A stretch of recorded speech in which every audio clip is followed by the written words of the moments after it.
time baby rain. But as for me, I'll wait and see. And maybe it'll bring my love to me. No, no, no, baby. That she, even a little girl that I'm born. Ain't no life worth living if you know. Another day, just another day. Thing that's soft and easy to digest, that goes down Exactly. smooth, right? Yeah. So, yeah, I totally agree that it feeds capitalism. But also, what it tends to do, and I think we're really seeing. Hey there, Alex. Hey there, Daniel. You're in a log cabin somewhere? No, it's my studio. You're in New Orleans?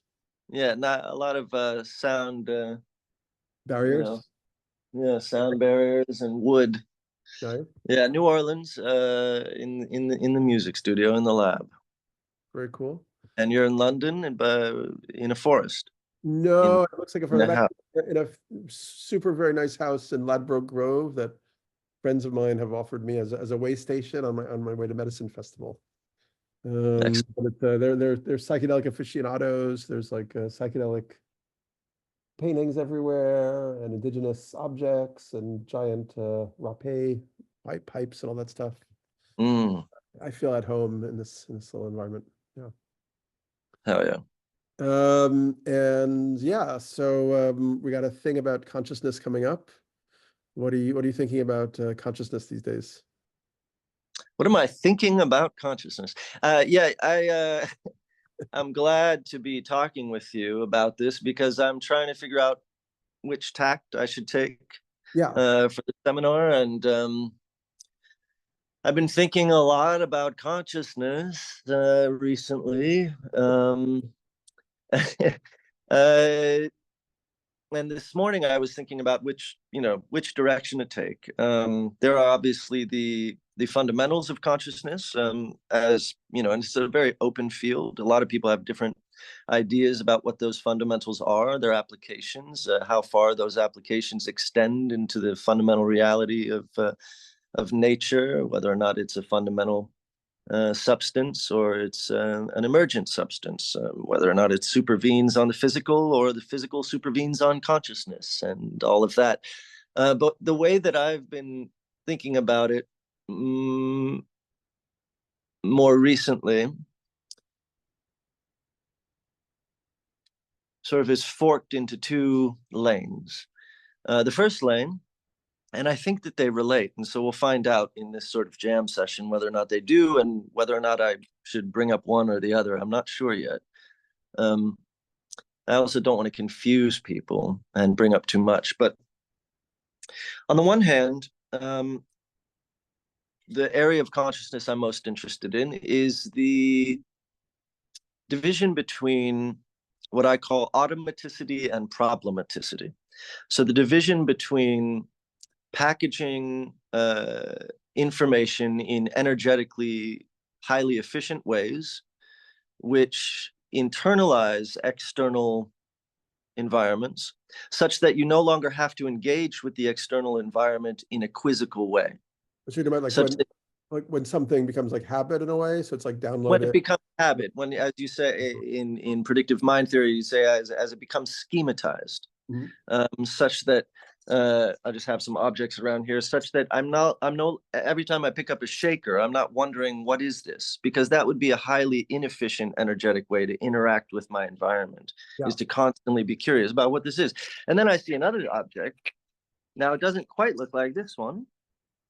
You know, it looks a little different.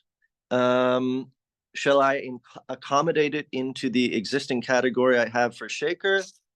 Yeah, okay, I'm just going to accommodate it. And now every time I see this other weird shaker, it's immediately assimilated into that category, and I'm no longer interacting with my environment in a curious way. I am interacting with it in an automatic way. Now, if I encounter something that is strange enough and it triggers a prediction error, so I'm basically predicting this is what I'm going to interact with because I have a map, a schema of the world. But if I encounter something sufficiently strange, like let's say this object, it might trigger a prediction error, right? Because I didn't predict this. And so then all of a sudden I'm in a state of problematicity. And I'm like, okay, what is this? I'm no longer automatically interacting with my environment. I'm interacting with it in terms of a problem or an error, as they say. And then I figure out, okay, all right, it does make noise. I'm going to include this in just general sort of percussive instrument category over here. I don't really even know what to call it. But every time I see it, I'm no longer going to think about it as an error. I'm going to think about it automatically because this is the most energetically efficient way to interact with my environment. Now, in terms of locating the truth of an interaction, it has very little to do, truth, with energetic efficiency. And I'll read here just from something I wrote this morning. If you see my eyes drifting, I may be referencing something some notes I made for this conversation. The process and evolution of life can be described as selecting for highest orders of efficiency. According to evolutionary theory, the likelihood that our mutations are being selected for or are selecting for truth is zero. This is according to like Donald Hoffman. And so they were studying, conscious structures, and they're like, what's the probability that any of these structures are trying to figure out the truth about anything? And the reality, and what they figured out is, and it makes perfect sense, is that if you have something that is simply the top-down pressures, the selection pressures on that consciousness are to make something as energetically efficient as possible and to create that energetic efficiency as fast as possible, then truth, of course, is going to kind of fall by the wayside. It's going to sort of it's not going to be a primary concern. You're more concerned with surviving. You're more concerned with packaging this complex information as efficiently as possible. And so truth schmooth, it doesn't really matter as long as it's getting you by in the most efficient and survivalistically efficient way possible. Then that's obviously, like, for many people, the big reveal when they first take like psychedelics, like LSD or mushrooms. It's like suddenly there's so much information that, they've just tuned out because, oh, I didn't realize that there's this infinite, swarming complexity in the pattern of this like wood grain, and how that's like incredibly aesthetically, appealing, and and yeah, so suddenly you don't know what to pay attention to anymore, and you lose your reference in a way.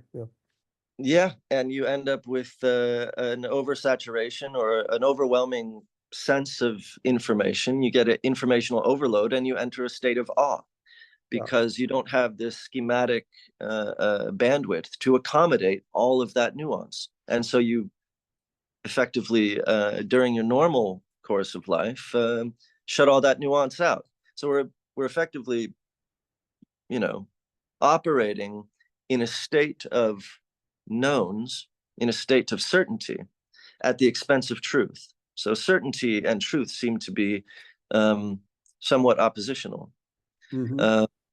Which would indicate then that this state of problematicity, Alex, this state. I just popped up one idea, but also even like, this idea of truth, right, is like an idea of the human mind, right? I think even Nietzsche like went into that, like, that there is a truth, that's just an idea of the human mind, that it could be a mistake, like all of our ideas, Yeah, and I think, there are a number of, truth has sort of a order of magnitude, and there may be a granular truth about a given object, maybe, or maybe the very truth, the reason that about a given object eludes us is because the truth of any given object is indeterminate, fundamentally indeterminate. It's not indeterminate because we don't know it yet. It's indeterminate because it is fundamentally indeterminate. And so whenever we do not encounter a truth, whenever something evades us or creates a sense of awe or overwhelm, in which we reside in a state of phenomenological indeterminacy, where we're no longer certain about a given object, it's not that the truth is then evading us, it's that we're experiencing truth as such, that truth as such is indeterminate, if that makes sense. Yeah, it makes sense. But maybe it would also be sensible to say that truth is actually just relational, right? Like, you try to form a concept of an object, but the object is also always connected to other objects and like a world picture, and the objects do different things and so on. Sure, and that as well, and then there's the third aspect, which is that as Stephen Wolfram likes to say, observers like us have a certain sort of limited scope, limited bandwidth, or constraints, conscious constraints to consciousness. So that if I, for instance, had a consciousness with far larger parameters, let's say infinite parameters of perception, and I could see all of the Higgs field in between you and I, and all the negative space in between you and I was just filled with visions of virtual particles and photons. I might not even see you. I might have a very hard time even apprehending you, because I'm seeing so much in between you and I, that you are effectively disappeared in the soup of everything. And so my basic phenomenological view is the nothingness of everything. Mhm. But because my conscious apparatus is so constrained, because I'm so dumb, I can see something. Because I'm so consciously constrained, I'm actually able to see something. And it's because we cannot see everything that we are able to see something. So there is this ironic relationship between ignorance and knowledge, where we need ignorance to have knowledge about everything, about something. Yeah, sure. It's like if we could remember everything, we would, be blasted out of, we wouldn't be able to be in reality. We'd just be, Yeah. yeah. So anyhow, I can't remember where I was going, but essentially, the high energetic cost of apprehending the truth, and the idea that if certainty has some relationship to untruth, if, in other words, certainty has a relationship to packaging information in the most energetically efficient way, which itself produces a probability of zero that we will apprehend any truth, then it would, Yeah, I guess once again, well, go ahead, finish your sentence. then it would make some sense, or we could ponder the idea that maybe truth lies in the opposite direction, in the direction of inefficiency, in the direction of confusion. And I think we experience some of that when we are in those sort of ascendant or transcendent states. But go ahead, I want to hear what you have to say. No, once again, I was just coming back to this thing about like, to what extent is even an idea of truth just another idea of the human mind, right? Like, not something that maybe all that we can know are these kind of like relational networks of like how things, fit together, in a world picture. I think that's where I'm ending up too, and Yeah. and because again, if when we're apprehending the truth, we're effectively apprehending or experiencing the nothingness of everything, the qualitative nothingness of the quantitative everything, because quantitative everythings have the quality of nothing, because as we just described, right? Immanence produces absence.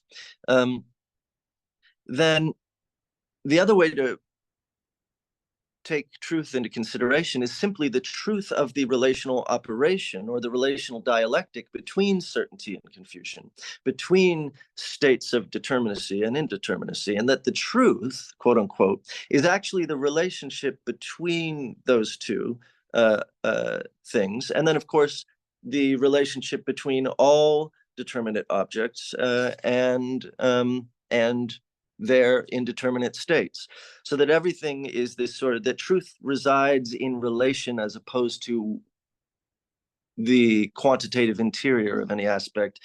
It is comprised of the relation between, in this case, the dialectic between determinacy and indeterminacy, just when we're talking about consciousness, I'm saying. So for instance, consider that the entire cosmos and the cosmogony of the universe is a dance of determinate fixed concentrations bursting into and dispersing into indeterminate gases or indeterminate forms that then, through the functions of gravity, clump together into determinate objects again, which then again explode into more indeterminate states of being.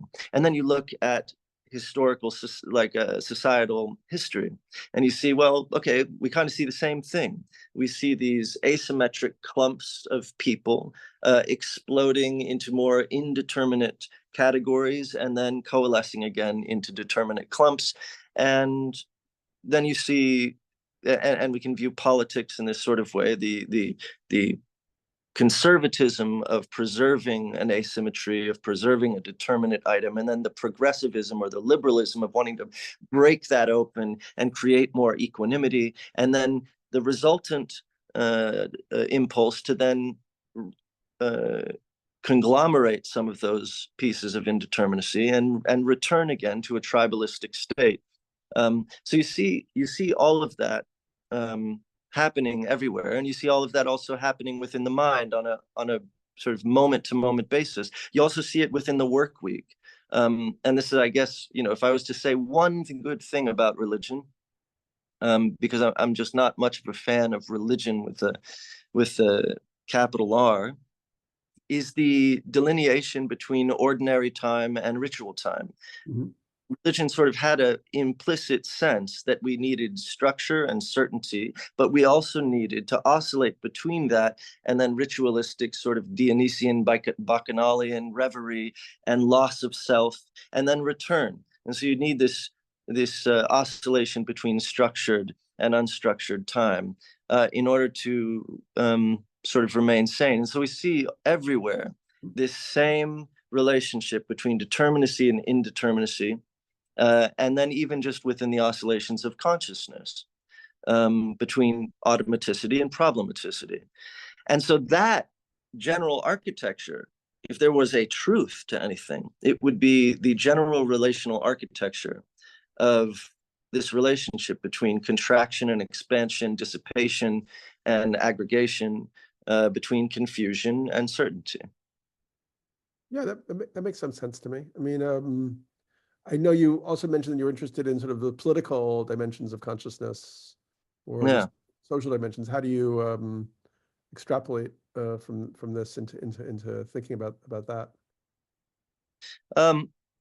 You mentioned. Well, yeah. So there is a framework, I think, through which we can view politics. And it may sound roundabout at first, but I think I can link it back into everything I was just describing.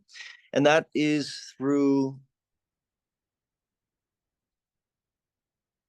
I wish I had a different way to do it, but it's through basically the lens of thermodynamics for a moment, and just roll with me for a moment. Everything I was just describing with regard to aggregation and then dissipation, mm-hmm. Between consolidation and then explosion, is a description of states of equilibrium, which is to say self-sameness.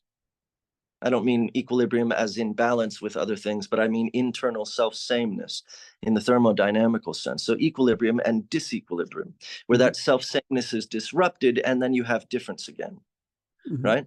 And that is also, apropos of thermodynamical concept of entropy and negative entropy, where entropy sort of dissipates energy, and then negative entropy works to sort of try and hold states of difference. So your refrigerator is basically like a negative entropy contraption that tries to maintain coolness inside of room temperature and tries to not allow that to dissipate, right? But and so you have, while it's causing entropy outside of its while it's causing entropy or offsetting that energy elsewhere, and so that negative entropy comes at a cost. Yeah. Right. So you can think of that. I like thinking of that in terms of the conservative and liberal impulse, because the conservative impulse obviously is to conserve what is there, what we've inherited, the basic paradigmatic inheritance of our lives, whether it's well, I was born in this small town and I want to keep it a small town. I am American and I want to stay American. I'm white and I grew up with white people and now I want to keep it white people. I do not want the sort of reconfiguration of my phenotypic landscape with a bunch of brown people, or whatever the conservative impulse has been historically. White men can vote. It would be weird if women voted. Just the aversion to fundamental change that may disrupt one's sense of difference, asymmetry, disequilibrium. But then progressivism comes along and it's like, well, no, let's unlock and sort of release these asymmetries and create more symmetry. We want more equanimity. Well, that's the sort of entropic impulse, the impulse toward entropy. Now, of course, I like using entropy here because entropy has a negative connotation. And as a progressive, I like challenging myself. I like thinking about things that I would otherwise think of as inherently positive, like everyone being equal, that's good, as potentially problematic, right? And on a phenomenological level, like we just talked about earlier, when everything is the same, you actually lose the capacity to experience life. Right? You need disequilibrium in order to have an experience of, for me to talk to you, for instance. If we were the same, I couldn't talk to you. So the conservative impulse and the liberal impulse can be viewed almost on a cosmological, like reflected on a cosmological scale, reflected in the sort of conscious scale. And but here's the interesting thing. When we view politics through the lens of sort of thermodynamics, all of a sudden, when we actually take a look at the platforms on the left and the platforms on the right, suddenly we realize that a lot of the ones on the left are conservative. And a lot of the ones on the right are liberal. And it's, I think, a good way. Liberal in what sense? Or I would say more radical, and that's well, no, deregulation is liberal. You know, liberating the pockets of energy inside of oil shale would be a liberation of an asymmetry, right? The unbound capitalist impulse may be initially a liberation from the constraints of government, right? So we have, and then of course, conserving, environmentalism is of course a classic example of conservatism. We want to preserve what exists. We do not want it all to become McDonald's, and so on. But the most interesting case, I think, is woke. Woke is when I view it, is a reaction against progressivism. It's not a reaction against conservatism. What you see with woke is the re-essentialization of phenotype, colors of skin, sexualization. Now, there is an initial progressive entropic explosion where we say, okay, this is one sex and this is the other. These are asymmetric. These are these consolidated determinate identities, and I want to explode them. So there's an initial dissipation, and this happened very rapidly within the scope of like 3-4 years, where that initial sort of transmutation of sex very quickly then consolidated from a sort of entropic disbursement or an explosion of sort of undifferentiated sex into very consolidated and essentialized versions of themselves, where now, unless you truly are a trans person, you can no longer dress up as a trans person. You can no longer play with the idea. You have to have been essentially and always sort of born of that new tribalized category.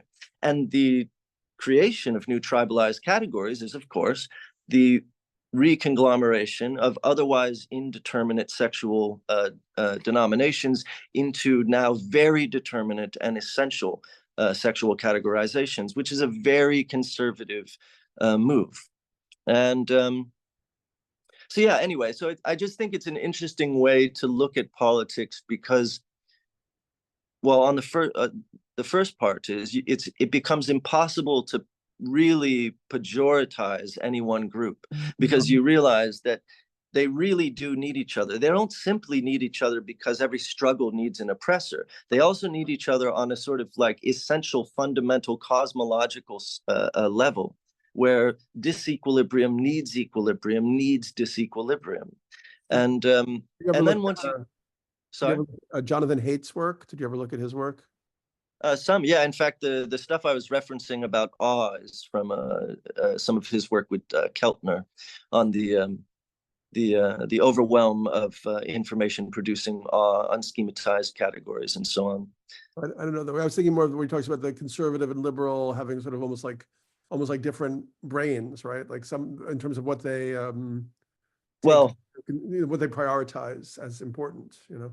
Well, that's a whole nother level. And actually, that was what was going to be the topic that I was initially going to come with, which is that not only, I mean, you know, taking IQ tests aside, which I think is interesting, whenever they've studied liberal and conservative brains using like fMRI, they see different brains. Conservatives have more gray matter in their amygdala. And liberals, self-professed liberals, have more gray matter in their anterior cingulate cortex. Now, I think that this is very interesting. Now, at first, of course, the amygdala was sort of, you know, predates the frontal cortex. So we can very easily say, if we want to, as a liberal, well, conservatives are obviously less evolutionarily evolved. Yeah. and that satisfies sort of like a physicalization of the Ken Wilber kind of idea. There's sort of aerodynamics, which is moving inexorably towards like more kind of like understand equalization, I guess. Yes.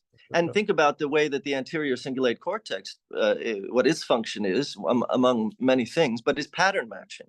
Mm-hmm. So think about an anterior cingulate cortex, a liberal mind in overdrive, where everything is the same. Oh, this is similar to this, and this is similar to this, and this is similar to this, and everything is similar. I'm just like the Muslim down the street. I'm just like that thief over there. I'm just like everyone. Everyone is me, and I am everyone. And all of a sudden, all the boundaries are dissolving, and the conservative is freaking out, going, no. But I just want to say that the ultimate version of the description of what you just described is also like what you find in like Tibetan Buddhism, like Dzogchen. Have you ever read any like those kind of? A little bit. Yeah. Basically, it's like like everything is the same, you know, and ultimately there's only primordial awareness, and everything that arises within the you know the sort of the scope of that awareness is just, you know, illusion, dream, and all made of the same, you know, transitory, you know, matter that then dissolves back into this sort of the sameness, you know. So to make any distinction becomes completely pointless and almost laughable, you know. And I think there's a level where that is absolutely the truth. I mean, I'm completely sold on Dzogchen. I recommended this guy Longchenpa. He was like an 11th century Tibetan monk. I keep rereading one of his books. Whenever I feel emotionally dysregulated, I go to his book, The Basic Space of Phenomena, which is just a very, I can send you the PDF, but it's an incredible kind of, exegesis on this idea of like, it's like this sort of bliss of the bliss of the sort of non-duality, kind of equanimity to the nth degree, you know, where it's like, it's very interesting. Anyway, sorry, yeah. No, I mean, I think that, you know, that explains, a lot of people like to think of that bliss, that basic state of phenomena as the level one sort of blissed out state, the drunk or monk, the state of the baby in the womb, and so on, and that we're always trying to return, that drive essentially is born of the desire to return to that state, you know, and that we're always trying to sort of eternalize ourselves in various states of stasis, whether that's being like, I am a doctor now, or whatever it is, or getting very drunk and just entering that bliss state, and that there's something wrong with trying to return to that bliss state, that it's somehow childish, and so on. But I think that's wrong. I think that is the probably, if there was a truth to be experienced, it is that truth. It is that sort of basic state of phenomena, Yeah. And I think that there's a lot of evidence that not only is the universe heading toward, entropy, which is to say that basic state of phenomena, the idea that the entire universe is heading toward a universal heat death, which would be the total equalization of all energy, so that all energy is the same, self-same, meaning undifferentiated, meaning exactly the very state that you just described. And then, if we take that second law of thermodynamics to be true, which is that the universe is headed toward equanimity, self-sameness, and then we see, well, so is the world. If you've traveled, if you went to New York in the 90s and then you go now, you're like, whoa, what happened to all the different little pockets? What happened to all the difference?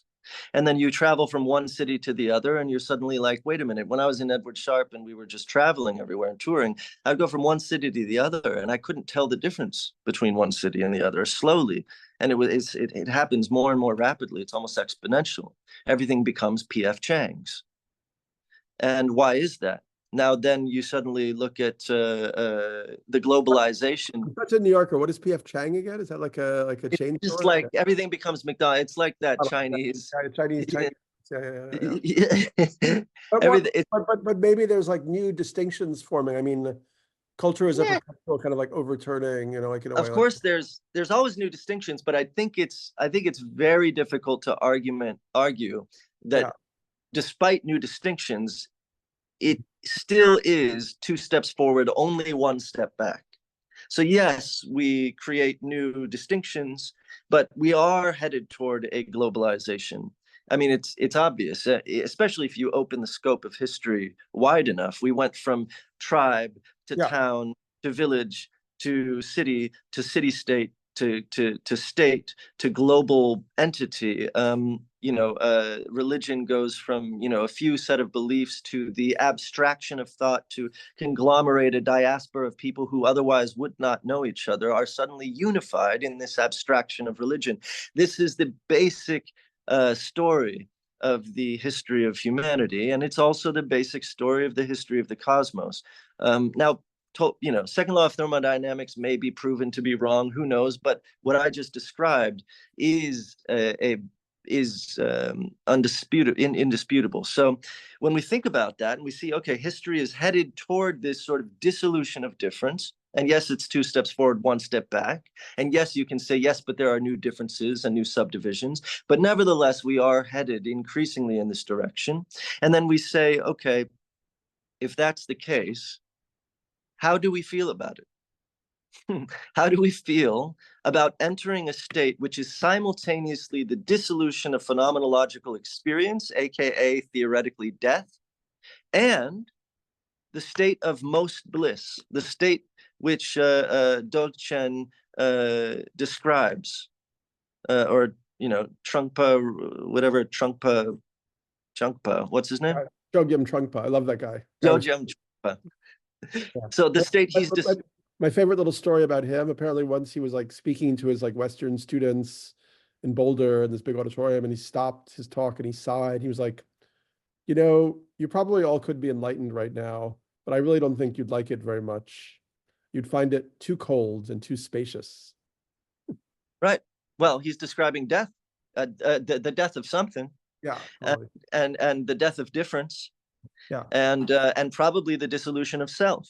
Yeah, exactly. And so the question as to how we feel about this, I think, is very important. And I just spoke to Tim from Voicecraft about this yesterday, and I'm actually going to post it today, is that, this fear of the nothingness of everything, qualitative, the quality of experiencing everything, the quality that he described. I don't know if you would like it very much, because when you experience everything, you do experience nothingness, and it will feel too cold and too vast.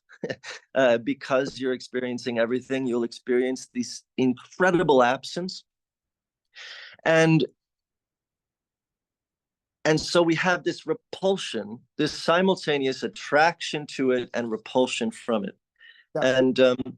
And negotiating that is, I think, the future of consciousness in a way, because what it effectively is negotiating your relationship between life and death, between the determinate states of, like, I know what this is, I have an environment, I have myself, I have my place in the world, I have my place in time, and then the experience of having no self, no place in time, and no sense of what's going on except that everything's going on, which produces a sense of nothingness. And so it's this constant play. And some of us react really viscerally against that, and those are the conservatives. And some of us react more, have a tendency toward it, and those are the liberals. And I'm using those terms totally redefined in the context of this conversation. But to put it another way, the ones that react really vehemently against it have more activity in the amygdala, fight, flight, and freeze, the fear center of the brain. And those of us who are coming toward it have a higher capacity for experiencing symmetries and you think those are genetic lines, or is it more something that develops in terms of how we are taught to focus as a young person, or what we're no, they're genetic. And I say that with a degree of certainty, but I believe they are genetic. There was a recent study that just came out, which actually studied twins and siblings, and found the very same thing, that found differentiation among the twins and siblings, having experienced more or less the exact same environment, same education. The ones with more gray matter in the amygdala were more conservative, and the ones with more gray matter in the anterior cingulate cortex were more liberal, and they experienced the same basic environmental conditions and educational conditions. That's so interesting. Yeah, please share if you have any links to those studies, whatever. Yeah. I'll share them to the course participants. Yeah. Yeah, I mean, that opens up so many questions of like how to deal with, the social catastrophe that we're facing. And yeah, but I think a lot about what you were just talking about before, the sort of inexorable tendency towards, I guess, globalization. I mean, I prefer what William Owen Thompson called like planetization, but it sort of looks like we're inexorably heading for something like global dictatorship in some way, like total surveillance. And it just seems like, but maybe there's, I mean, there's like the Teilhard de Chardin idea of the noosphere, maybe maybe there's sort of a, let's say, dialectic maybe between liberation and domination that somehow gets resolved in like a new creative synthesis or something. Yeah, I mean, imagine yet.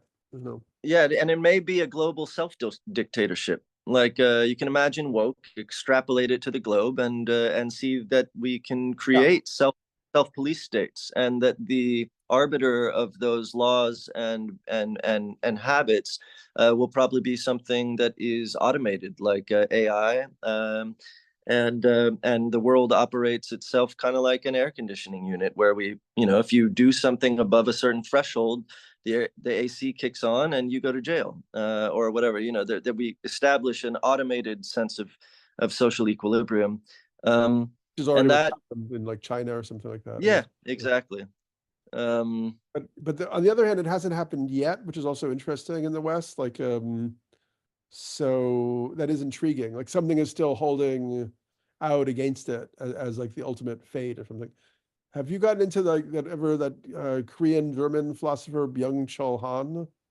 A little bit. I've flipped through Psychopolitics. I think he overlaps with some of your thinking. He talks a lot about how there's something very oppressive about the culture of perpetual self-optimization. Yeah. Um, Yeah, that's right. Yep. entrepreneurship kind of ideology where like you're always supposed to, like Tim Ferriss, so you're always supposed to be improving yourself. There's sort of like, how do you become like maximum like efficiency? Um, yeah, and I know you have a sort of different perspective, right? That like you were sort of sharing before, that actually it's the Yeah. inefficiencies that are like where the problematizing lies, where Exactly. consciousness has a little more oomph in a way. Yeah, I mean, it comes back again to efficiency and optimization are basically, optimized state is the most efficient state. And again, the most efficient state is the most automated state. And so if we're talking about consciousness, the most optimized consciousness is the one that's basically no longer thinking. Yeah. And Yeah, so, yeah, I guess you could also, sometimes I think about how like the brain basically must on some level be an outgrowth of the immune system, right? Like the immune system was developed to handle, viral threats, bacterial threats, then things got bigger, and then you needed something to handle like, saber-toothed tigers and snakes and so on. So we developed this sort of, yeah, because you only think when there's a problem, right? If there was no problem at all, you would have no thoughts. Um, yeah, so consciousness is somehow, I guess, inherently connected to having problems. well, that's what I would like to say. I mean, there's people like Michael Levin and other people who are really trying to create a terminological, like concretized terminology where they're like, no, consciousness means this, and consciousness applies to all the way down to protozoa and whatever, and maybe a rock has a bit of consciousness because anything that relationally is able to react is conscious. Yeah. But I think that semantically, that's skipping over a very important semantic understanding of consciousness, which is that it is highly associated with awareness, and and highly disassociated with automatic thing, like automaticity and thoughtlessness. How can you be conscious and thoughtless? And so I think that, in my view, that's why we either have to create a new term for the problematic or error producing state, which would be something like exo-consciousness, or we decide that consciousness is when you're awakened to a problem or an error, or you're like critically thinking about something. That's consciousness, and otherwise you're in a state of subconsciousness most of the time. But that argument, That was like Gurdjieff's whole thing, right? That like I most of think the so. time Yeah. people are machines. Yeah. Essentially, they're just operating automatically. And yeah, he was trying to get them to, self-remembering was his idea, like to be continuously remembering as a way to develop, I guess what he would say is like a soul, right? Like, the soul somehow develops through like, sort of conflict, suffering, which, oh, there were some good pieces that I can't remember at the moment. But yeah, I love a lot of Gurdjieff's ideas, actually, Yeah, I want to read that new book that Layman Pascal just put out on Gurdjieff. I don't know if you saw, he put it out. Yeah, I reached out to him. I haven't connected with him personally yet, but yeah, I'm Yeah. really curious. Yeah, so yeah, Gurdjieff thought that most people are not actually born with a. People are not okay. What he thought was people are not inherently born with a soul. And you and I could discuss what we think a soul is or isn't, but I guess it would be some constituent element of ourselves that somehow is able to exist beyond death. And now maybe through like quantum physics, or Emmett Goswami wrote a book called Physics of the Soul. We could begin to at least have an idea that maybe like as we're like moving along in the world and we're like thinking and feeling and willing, that we're creating these sort of quantum aggregates, right? And somehow these quantum aggregates remain kind of like stuck together even as they travel around the whole universe. So even when we die, those aggregates still are like connected, and they sort of have an impulsion, a momentum. So then they come back into a body to sort of, move the energy further.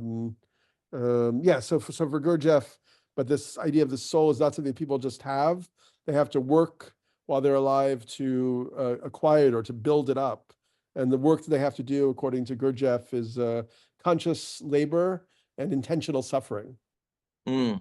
So I think it actually fits very well with what you're. One thing I like to do a lot is because I see like sometimes like people speak about similar things, but in somewhat different rhetorics and registers. It's also becomes really hard to kind of recognize the kind of like junction points. But I think what you're talking about is actually quite similar to that. I mean, I don't know where you stand on the soul or anything like that, but it's, you know, it's also just a word, you know. I mean, I like that. There's some quote, I can't remember what it is, but you have two deaths. One is when you die, and the other is when the last person that remembers you stops thinking about you. Yeah.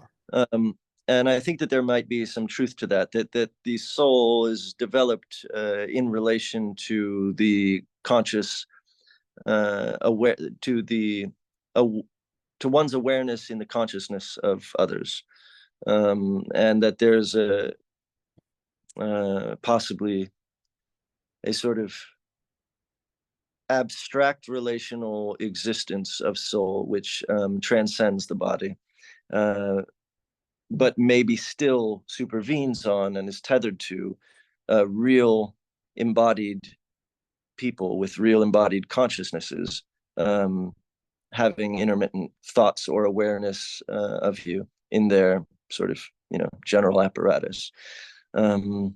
So that I always think that that's an interesting idea, basically to say that souls are these aggregate consciousness forms that are not fully substrate independent, but are nevertheless, so long as there are people to think, exist independently of bodies.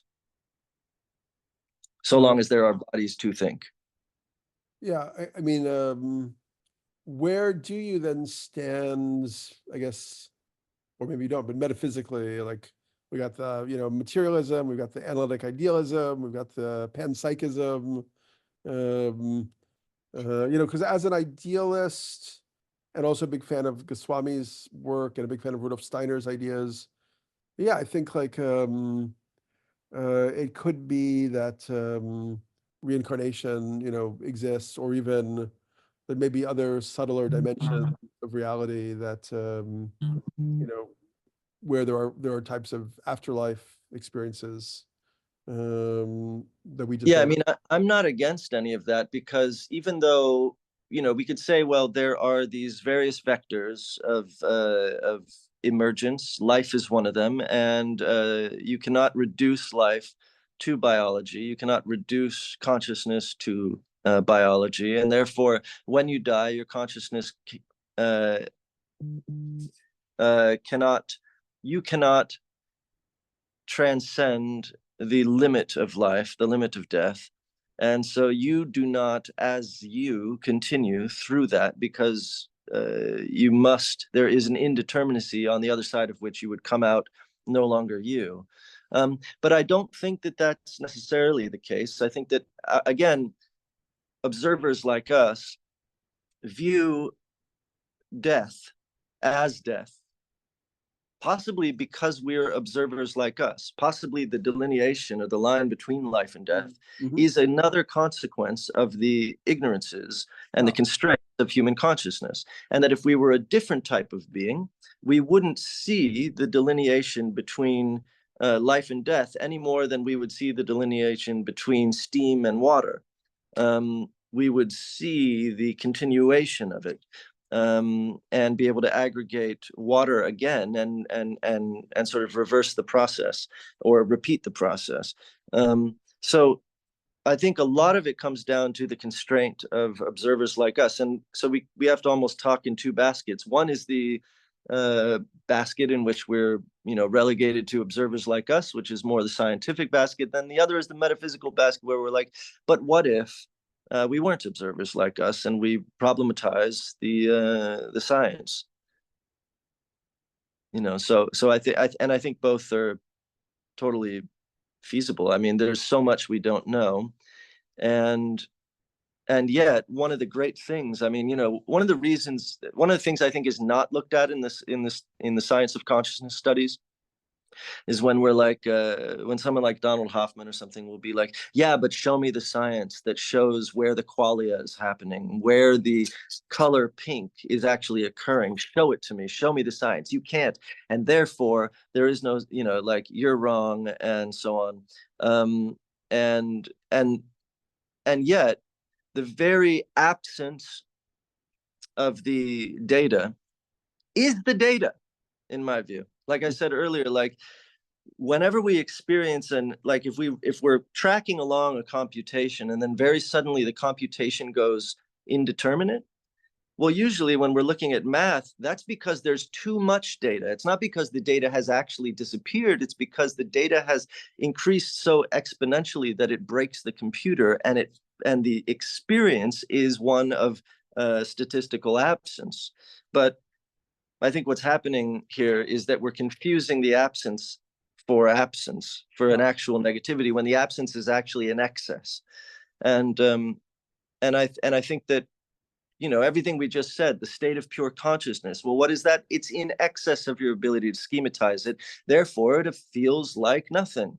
It feels like nothingness. And I think we have to reapproach math, science, all of it, to understand that whenever we have singularities or things that we would otherwise throw out as unquantifiable, those things are extremely important. They're not to be discarded as bad math. They're to be investigated and included. Just like we need to include subjectivity itself in science.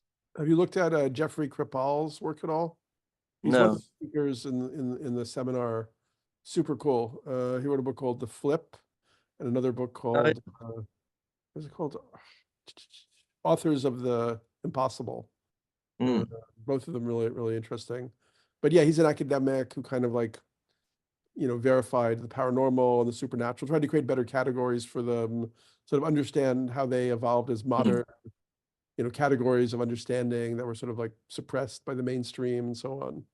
I think I think you'd be interested in his work, actually. I wanted to go back to now I'm still kind of like mulling on what for me is this sort of new idea about the different gray matter of the conservatives. And you're I want to go back to that too. Yes, thank you. I'm going to make a note. yeah. Something else. Go ahead. I'm just like really curious about that. I mean, it's like it's creepy. Yeah. I mean, because it's Well, like, like that, like, how do you, but also I wonder if I think it's true, because it's like societies as a whole will veer from being much more liberal to much more conservative. You know, like the US in the 60s was like the Great Society, and like, I don't know, you know, maybe it was always like 50-50, but look at like European societies, like Scandinavian cultures, or, you know, where, you know, I mean, is that just a question of genetic inheritance that they somehow have this more evolutionary oriented gray matter? well, Or is it more just something that habit creates and reinforces, you know, and yeah. well, I want to problematize what I said. So we would think, like, you know, like as a liberal anyway, I'd be like, ha ha ha. The conservative is less evolutionary adapted, and the liberal is more evolved, and so on. But um, it's quite possible that progressivism is maladaptive, given classic environmental constraints, classic environmental pressures.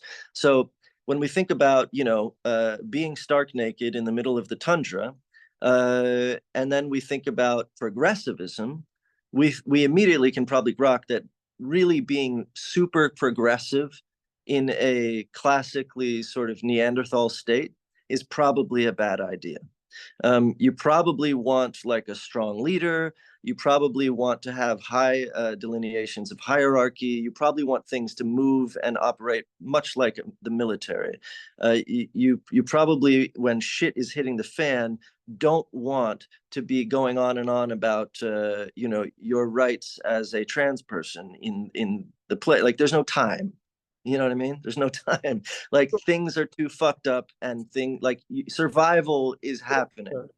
But But anyway, to say that another way to say that, I guess, would be that, yeah, I mean, as society becomes more complex and more comfortable, and more people have more access to a life that they're separate from survival requirements or privations, then yeah, then these other qualities and compassionate tendencies have the capacity to emerge. Yeah, they have the capacity to emerge. But what's interesting from an evolutionary standpoint is that is the question as to whether compassion, let's just say compassion, whether compassion and not empathy, but compassion for others, like the erasure of xenophobia type compassion, abstract compassion, whether abstract compassion is actually adaptive. Because from an environmental view, you can argue one way or the other. You could say, well, in the context of globalism, abstract compassion is very adaptive because it mitigates existential risk. It mitigates the possibility of hydrogen bombs going off and just everybody killing each other and exploding. By having a compassion for people I don't know and them having compassion for us, we're able to assuage, a global explosion and the decimation of humanity. So there is an argument that it is adaptive, but a lot of people, and I think Robin Hanson, who writes a lot about these topics, especially with regard to adaptivity, there is an argument that none of this stuff is adaptive and it's all maladaptive. The only reason we can't tell it's maladaptive is because we've alleviated environmental pressures. And by becoming so comfortable, we are able to build up structures of society that are actually really maladaptive given classic environmental pressures. But because we've removed those classic environmental pressures, we're able to sort of exist in a suspension of evolutionary constraints and evolutionary pressures. Which sounds like a good thing in my book. It probably is a good thing.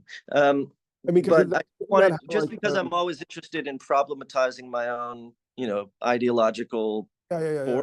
I think it's an interesting argument against myself.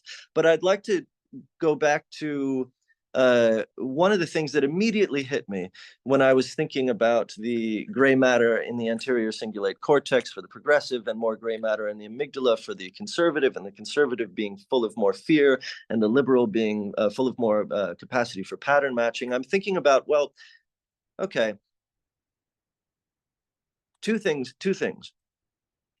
One is they also did a study at Yale. I can't remember the name of the guy who was leading it, where they tried to see if they could actually make conservatives temporarily liberal by giving them meditations that would make them feel safe, that would alleviate some of the activity of the amygdala temporarily. And see if when they alleviate the activity of the amygdala, would the participants who claim to be conservative temporarily express themselves in a more liberal way? Because their amygdala is no longer being so sort of like vigilant. And they were able to. That's interesting. Yeah, well, that's also like the theoretical promise of psychedelia, right? Like psychedelic, like MDMA. Sure. I mean, it's been very, interesting kind of watching that psychedelic movement now, where it's like so focused on individual healing, but it's like, give ketamine or MDMA to the Iraq warrior, and then they can send them back out into the battlefield, which was not the original idea, but right. But what I was thinking is that given those studies, and given that you're dealing with someone, so now I'm let me say, me as a liberal, I'm dealing with a conservative, how to deal with them, how to get them to agree. I wonder if the opposite works, if you give people other meditations, if you make them. Oh, definitely. You get people more afraid, post 9/11, everyone's conservative, right? So like you give someone, well, you know what I mean? People suddenly were like, yeah, imperialism, go attack Iraq. Like a lot of people that were previously erstwhile liberals were suddenly like temporarily made conservatives. So, but anyway, you're thinking about, okay, I have this conservative I'm dealing with. I have a whole swath of them, and I really want them to agree to more liberal policies. I want them to stop cock blocking my progressive values. What do? Well, maybe I need to make them feel more safe, because when they feel more safe, they're more inclined to act more liberally. So what would be the most progressive tact I could take? Build a wall. Maybe I need to build a wall. Maybe I need to make them feel more more safe, so that they'll more inclined to act progressively. Now, what are the problems with building a wall? Well, the liberal would say, well, the wall would do nothing. It would be purely symbolic. Well, geez, that sounds perfect. It would literally do nothing, only be symbolic. Perfect. Why would that not be then the perfect progressive gambit? And I guess what I'm saying is when you're dealing with a kid who's afraid of the dark and they got more activity in the amygdala and they're not evolved yet in their own consciousness to understand that it's just the lights going off, the lights will come back on, that the lights going off doesn't mean there's now a boogeyman in the corner. Well, what do? You put up a night light. You do some measure which gives them a sense of safety, and you gradually bring them into the light, or in this case, the darkness. Now, why not do the same thing with the conservative? Why not treat the conservative as our little sibling and bring them slowly into the safety from which they would act more progressive? And I think that I like this idea because I think that it would severely challenge progressive orthodoxy in a way that I think is potentially very important. It's also problematic, but I think important because it would severely offend the progressives, right? Because suddenly we're like, okay, I mean, sorry, it would severely offend the conservative because I'm basically calling conservatives less evolved and like children. But just speaking in terms of the activity of their brains, that's what's going on, right? And they think they're the big guys in in the big pants, but really they're just more afraid. Now, on the flip side, again, I talked about like what happens when you have a fetishization of progressivism, when that progressive impulse to pattern match is unchecked by the amygdala. Well, then you have another problem, which is you're availing yourself to all sorts of genuine dangers that you shouldn't be. Because you know what? You're not exactly the same as a Muslim terrorist. You shouldn't necessarily have all the empathy in the world for them and think that they can be completely changed by your overtures. That is probably naive, and you probably need some aspect of amygdala kicking in to let you know that your options are fight, freeze, and flight. Yeah. So there is an interplay, but all that to say that if you're a progressive with a balanced brain, you might want to treat the conservative in the way that study did and try and actually make them feel safer. If you truly care about changing or things changing, if you only care about changing things, then yeah, go on and keep your adversary nice and propped up. But if you care about things changing, Yeah. you would seek to make the conservative more liberal. One idea that I'm really intrigued with, and we have one guy in the course, my friend Warren Nidek, who's an artist, wrote a book about the glossary of cognitive activism. It's a pretty cool book. His whole thing is about cognitive capitalism and how it's actually changing consciousness and changing the brain in many, many different ways.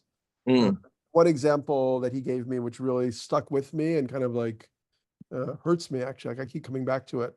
So he was telling me that apparently like the brains of children, the hippocampus, which handles like spatial memory or navigation, tends to develop and reach its full flourishing at the age of like 10 and 16.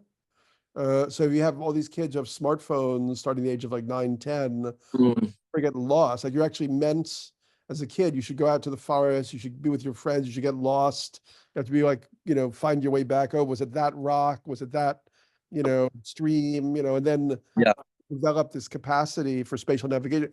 And that's also very connected to memory, right? Like, like the memory palaces, like from the Renaissance, like if you really want to remember like a language, you could build a whole internal palace. And we know like memory is just a very, like, we remember things in a very spatial way. So, we've essentially taken a generation or now more than one, and we've had them outsource their hippocampus to the internet, to the GPS, in a way that's actually impacting how their brain permanently functions.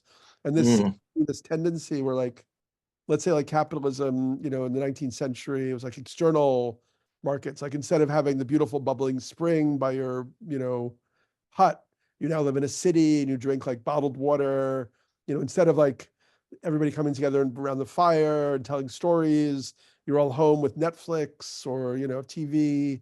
So we take these things that we all used to do for ourselves and we turn them into markets. And that's how, because capitalism is driven by underlying insecurity and debt, so it has to keep creating new markets to keep monetizing stuff. But now we're out of external markets because we've globalized the whole world. So the new market is the internal market of how you take aspects of our cognitive functioning and outsource them permanently to the internet and make people more and more impaired. So for instance, like with AI, now people's like basic reasoning function will be like, instead of like, oh, write a paper about William Blake and Shakespeare or their idea of like the imagination, you'll be like, Chat GPT, write me a first draft of a paper on, and so like, I'm finding this like very, very terrifying, actually. Like, so I guess curious what you think of this whole, thought construct, which for me is like one of the inspirations for doing this course in a way, is just get this idea more anchored and more out to people, but also kind of like, yeah, what do you think about the sort of evolution of consciousness over the last decades in relationship to technology and social media, now artificial intelligence, and yeah, the political and social dimensions of that? Well, my first thought is to problematize what you said in the context of our discussion about the phenomenological base state. So if, just as a thought experiment, if I offload all of my cognitive functioning to the cloud, I am left with nothingness. Is that good? I mean, I'm told that that's the base phenomenological state I'm supposed to attempt to aspire to if I'm going to engage with meditation. I have had that thought also. I've gone down that rabbit hole. I do think that it's more like this Gurdjieffian idea where like you have to reach a certain level of like fullness and ripeness and complexity before that emptiness somehow has like a deeper richness to it. You know what I mean? Well, I think that this is I have a problem that I always use called drunk or monk. Yeah. And it's like, how do you tell the difference? And then how do you explain why they're different? The drunk is in a state of indeterminacy. The monk is in a state of indeterminacy. How are they qualitatively different? And I think you're right, obviously, that there are stages of zero, effectively. Like if we're to say both of them are in a state of sort of internal non-dynamic zeroness, Yeah. there are different kinds of zero.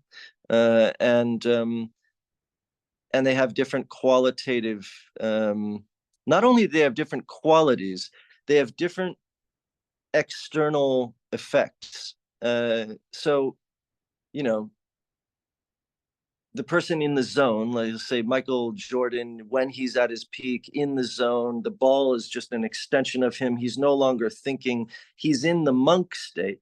And you compare him to a drunk. Internally, they may be isomorphic. They may be identical because they're both in a state of indeterminacy. Neither can tell the difference between themselves and the ball. But externally, one is hyperdynamic and the other is just, non-dynamical. And so there's a state in which, the monk who has really studied and gone through the many levels of saturating different levels of mastery and attainment and acquisition, and continues to enter new levels of indeterminacy, will acquire external capacities that continue to differentiate him from the drunk. And usually the answer to the drunk or monk question is very simple, because you can simply tell the difference. You can simply tell the difference just by experiencing them, even if they're doing the exact same thing. So anyway, but yeah, and I think that the offloading of our capacity to AI, to these various things, offloading of our memory, offloading of our sense of time and space, our direction. I've certainly suffered from that myself. I used to have a supreme direction, and I've basically offloaded it to GPS. And I think it's sad for me. I can only talk about how it feels. It feels sad. And yet, if we look at the idea of the global brain, or we look at the idea of a singularity, you're always going to look at it from two sides. One, and singularity always entails the loss of the determinate in favor of a unified indeterminate. So you have all these different things, and they're different, and you and I are different, and we're experiencing our different capacities. And then all of a sudden, toward a singularity, they all glom into a singularity. And at that point, the singularity is defined by an internal unity, which means an internal indeterminacy. So I've lost all my different capacities in favor of a singular capacity. And that's why transformation is always a loss of some kind. And so I hesitate to say that it's necessarily a bad thing. I can say that it makes me feel sad. In my book 2012, I tried to critique this concept of the singularity, because first of all, it's a very masculine kind of idea in a weird way. It's like everything is moving towards this point, kind of like male masturbation moves towards its ejaculative moment or something like that. And then actually I thought that maybe like multiplicity, maybe instead of moving towards a singularity, we should think about ourselves moving towards a multiplicity, might be more agreeable or more something beautiful. But I also wanted to say that one of the speakers we have in the course is this guy, Tom Roberts, who wrote a book that I really love called The Psychedelic Future of the Mind. And his idea in that book was, once again, instead of a technological singularity, what if we had like looked at something like a neurosingularity, where we're actually thinking about all the different ways, all the different body-mind states, like the infinite range of body-mind states, and how they actually have different state-specific knowledge, state-specific capacities, even like superhuman capacities, as we see in like Masters of Qigong. And we actually made that more like the focus of kind of evolutionary progress going forward, like how to, it just seems much more interesting than the technological singularity, or this idea of like unifying and the sort of blandness in a way. Yeah, I mean, a neurological singularity, a consciousness singularity. Neurosingularity, basically using everything that we've been learning about the brain, but using it to amplify our capacities in positive ways, and also exploring like the edge states of consciousness, kind of like Joseph Chilton Pearce wrote a book called The Crack in the Cosmic Egg, and he documented a period in his life where, after the grief over a relationship, he had like superhuman weird abilities for a while. Then he found all these cases where somebody, like a mother whose child is caught under a car, and without thinking about it, she literally like pulls the car off the child, like 2,000 pounds of metal. So like that means that we have that capacity. We just don't know how to access it. And what if stuff like that actually became the focus of our investigation, rather than offloading our brains to computers and Oh, build. sure, yeah. I mean, I think that that should be the focus of our investigation. But I don't think that the problem of self-loss is going to be, that is always going to be something we forfeit. We're always going to forfeit determinate aspects of ourself in order to transcend the determinate aspects of ourself. So that if we have a neurosingularity, we're going to lose the neuroparticularity. There's always going to be sort of a loss of the plurality of self in favor of a singularity of self, whether that is a global brain singularity, as like Cadell Lass likes to say, or if it's a singularity within yourself, where all neurons, all aspects of the brain are firing at once. Well, then you lose a lot of the particularities of the experience of being this and then that, of being a multiplicity. We're no longer a multiplicity, we are a unified singularity. So it's just, but that's not to say that then new dialectics between this singularity, which is an aggregate glom of previous multiplicities, does not now engage as a singularity with other singularities, which itself as a system is describable as another multiplicity. And so that's sort of the game that we're playing, is the loss of multiplicity in favor of singularity, which then performs or engages in a relationship with other multiplicities, as which themselves are aggregates of previous multiplicities. So I mean, that's how Alex is interacting with Daniel, the unified Alex with the unified Daniel. Meanwhile, I have 35 billion alien microbes in my body, and I'm comprised of this multiplicity that I'm not on a moment-to-moment basis of aware. They've sort of aggregated into this. While I'm talking to you, when I enter a zone, if I'm really in the zone, I'm just I don't even know who I am when I'm talking to you. When I'm really doing well and I'm speaking and it's just coming, I'm not thinking about the words, it's just rolling. I don't even know where I am when I'm speaking. You know what I mean? That's when I'm doing good. So this idea of self-loss and the idea of offloading, it's funny because phenomenologically they may be sort of identical. It's hard to know. You know, but I think that they probably are qualitatively different, and the experience, just being selfish for a moment, it's like, well, what experience do we want to have while we're embodied? Especially if you take the idea of sort of like panpsychism or proto-panpsychism or spiritualism. If I am a spiritual being having a physical experience, well, why not have the physical experience? Why am I constantly trying to make the physical experience the spiritual experience? And that's something that I've wondered quite a lot in terms of, pain mitigation and these sorts of things. Like, why am I mitigating pain? How does Buddhism make any sense? If I here to have a physical experience, shouldn't I experience the things that are physical? Yeah, well, I mean, I think the word spiritual trips us up a lot. It's kind of a useless, really annoying word, actually. Um, but I think, like, if you visit like the Tibetan Buddhists, like, have you ever gone to like Dharamsala or whatever? Mm-mm. You know, they're like super like earthy people.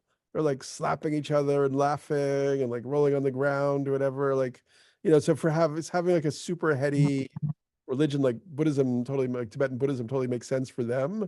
But for us, it kind of like pushes us in the wrong direction often. Like, you see people who get all into like Tibetan Buddhism and they become very like haughty and kind of like distant in a way. Yeah. Uh, that's why actually, Yeah. I mean, my thing right now is ISTA, this temple art school, which is sort of Osho, Neo Tantra. I just Mm. did like 2 different workshops with them. Oh, And cool. yeah, like going more into feeling, going more. I mean, that's like my now life journey in my near future. I want to go more into feel. I mean, I did the first one, and all these people were like sobbing and crying all the time. It's like, fuck, I cannot fucking cry to save my life.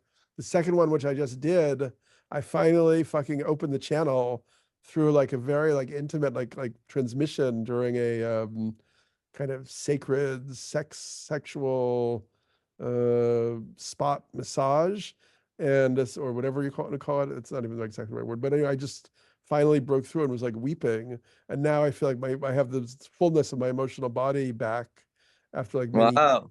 It's like, That's great. yeah. So Yeah, I think but yeah, somatic shit is I mean, I love somatic everything is just, that's where it's at. So, I mean, yeah, that's another aspect of this is like consciousness, schmonsciousness. Like, what about the body?